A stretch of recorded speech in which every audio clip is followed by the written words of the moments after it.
I remember I had this one particular friend who had an addiction, and I remember always the life of the party. And I remember this one day he came up to me at an event, and he'd sat down in front of me and said to me, he said he like whispered to me, "I'm in so much pain," Mhm. and he told me about rehab and how it had failed him, etc. But it almost sounded unbelievable that someone Mhm. with such a big smile on their face Mhm. would whisper to me, especially a man, Mhm. because men don't really talk much Yeah, about their yeah. emotions.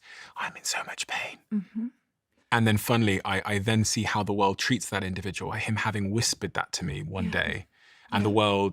how the world responds to his behavior and attacks him and criticizes him.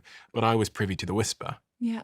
Yeah. And that one whisper helped me to kind of reframe how to treat that person, but also really what was at the heart of what was going on. And probably give you so much empathy, A huge amount of Yeah. empathy, because I would have been like the rest of the world. I would have just thought, Yeah. "Oh, what an idiot, what a dickhead. Like, what's he Yeah. doing that? That's strange behavior," Yeah. you know? And you said something really important that was a slight shift in words. You didn't say he failed treatment, you said the treatment failed him. Mhm. And that matters so much because I think too often we've made it seem as if people are failing. Like if they go to rehab and they don't get well, it's their problem. And actually, the treatment wasn't right for them. If someone had cancer and their cancer came back or didn't get treated by chemotherapy, we wouldn't say, like, oh, they failed. We would say, oh, what's the next treatment? How do we get them to the right doctor? And so there is this like personal blaming and that gets at stigma, which is one of the main reasons that people don't share that they're struggling with substances, that they don't seek treatment.